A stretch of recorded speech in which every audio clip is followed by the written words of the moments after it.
Good morning दोस्तों, कैसे हैं आप लोग। उम्मीद करती हूँ अच्छे होंगे और मैं भी बहुत अच्छी हूँ। तो आज है 26 दिसंबर और धीरे धीरे एक एक करके हमारा दिन और ये साल पूरा ख़त्म होते जा रहा है।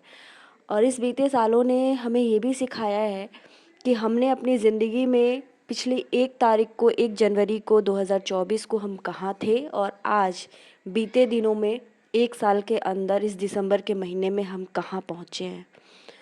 तो मैं यही कहना चाहूँगी आप सभी से कि ज़िंदगी हमें बहुत कुछ सिखाती है, समय हमें बहुत कुछ सिखाता है। समय कभी किसी के लिए नहीं रुकता, ना मेरे लिए, ना आपके लिए, ना किसी के लिए।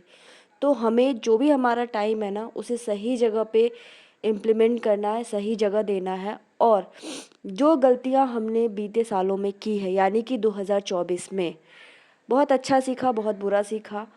लेकिन आने वाले समय में यानी कि 2025 में हमें ये अपना दृढ़ संकल्प करना है कि हम अब कोई भी ऐसी चीज़ नहीं करेंगे जिससे कि हमें दिसंबर के 2025 में पछताना पड़े, या फिर हम यही बैठ के सोचें कि हमने 2024 की तरह 2025 को भी गंवा दिया।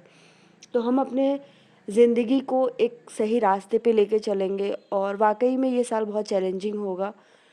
कुछ लोगों को इस बीते सालों में जॉब मिली, कुछ लोगों को किन्होंने अपना करियर स्टार्ट किया, कुछ लोग ऐसे भी हैं जो अपने स्ट्रगलिंग फेज़ में चल रहे हैं। तो डोंट वरी, जो स्ट्रगलिंग फेज़ में है मेहनत करते रहिए, सफलता एक दिन ज़रूर मिलेगी। और कुछ ऐसे हैं जिन्होंने अभी स्टार्ट ही नहीं किया है, तो मैं तो यही कहूँगी कि हमारे यहाँ एक कहावत कही जाती है कि जब जागो तभी सवेरा।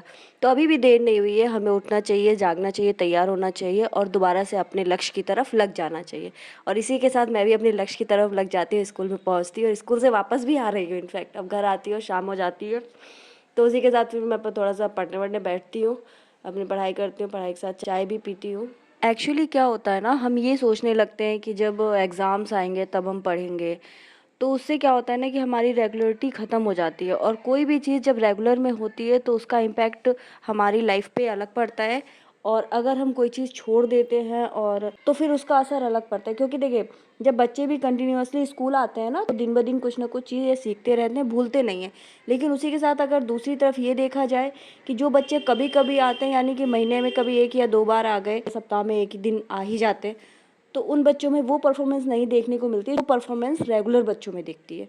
तो सेम चीज़ें ना अप्लाई हमारे ऊपर भी होती है। कहने को बस हम बड़े हो जाते हैं, पर हमारा माइंड जो है वो उसी तरीके से रिएक्ट करता है कि अगर हमें थोड़ी थोड़ी दी जाए तो फिर हम उस चीज़ को याद रखते हैं, और अगर एक साथ दी जाए तो हम भूल जाते हैं। तो आज के ब्लॉग में इतना ही। तब तक के लिए राधे राधे, बने रहिएगा। चैनल पर नए हैं तो लाइक, शेयर और सब्सक्राइब कीजिए। Thank you.